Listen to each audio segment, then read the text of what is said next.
You heard of Ashtavakra? Ashtavakra means 8 types of deformities he had in his body.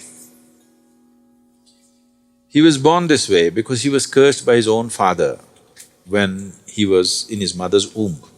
His father was also a very famous sage and a great scholar, acquired many things we don't know how many lifetimes.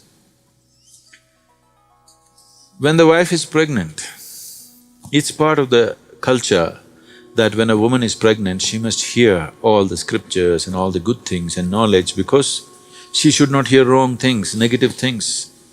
She should hear nice, pleasant music, she must hear good things, people read Bhagavad Gita to her, Vedas to her. Whether she understands or not, it doesn't matter. The child will listen. Slowly, its evolution will be affected by what the child listens to. So, as a part of it, the father was saying something, explaining something about a scripture. Then suddenly they heard a voice disagreeing with what the father was saying. The child from within the womb said, "No, that's not it, you didn't get it right." The father got so incensed by this, an unborn son, already negating him. It should happen after he's 18 years of age. An unborn one already saying you are wrong. It happens when they come to teenage. He got so incensed and cursed him that let him have 8 types of deformities. So he was born almost an inhuman form, twisted out body. So he was named as Ashtavakra, 8 types of deformities.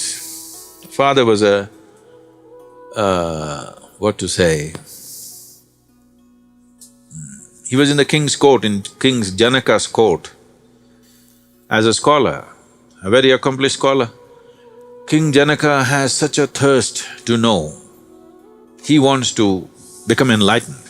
So he gathered all kinds of sages and scholars and the works, anybody he could get anywhere, he brought them into his court and he wanted to listen to their teachings. And he himself became an accomplished yogi over a period of time, but he still not realized.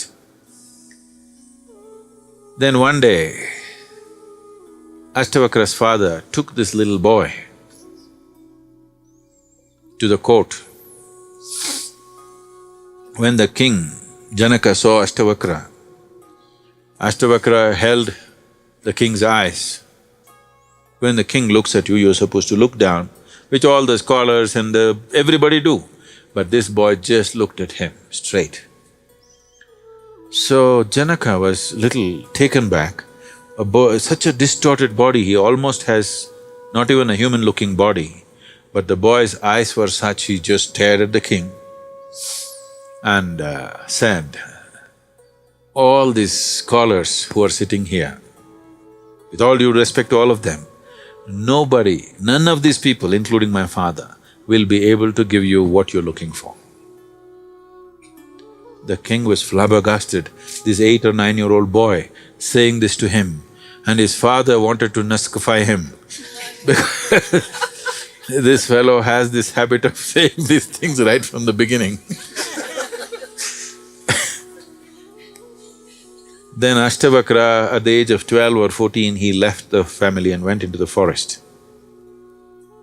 One day King Janaka went hunting with his retinue of soldiers and the works. And in the heat of hunt, he got separated from the soldiers and he got lost in this forest. Then he found Ashtavakra sitting in the jungle.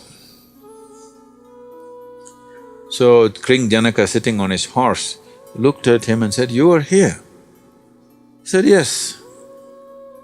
And Ashtavakra, in his own way, said, "And it's me who has drawn you here, from your people, away from all of them. If you're willing to just take instructions from me, I'll get you there, what you're looking for." So King Janaka wanted to ask, "Did you see any of my soldiers? Did you see any of the royal retinue around?" because he wants to find them and go back home. So Ashtavakra asked, what is more important for you? What you've been claiming all your life that you want, or you want to find your way home? Which way is it? This hit the king so much. He said, no, that's the only thing I want, I don't care whether I go back to the palace or not. And he wanted to get down from the horse. He took one leg off the stirrup and he was up, one leg here. Ashtavakra said, just stop. Stop right there.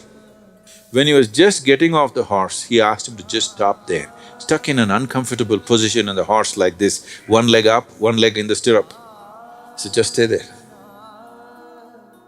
This is the first act of Zen, okay? This is some 8,000 years ago.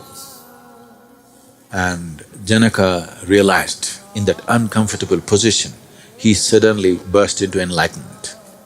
He got down and bowed down to Ashtavakra and wanted to stay there. After a certain period of time, Ashtavakra said, you go back to the palace. King Janaka said, no way, the palace means nothing to me, I am not going back. So Ashtavakra said, the question is not about whether you want to be a king or not.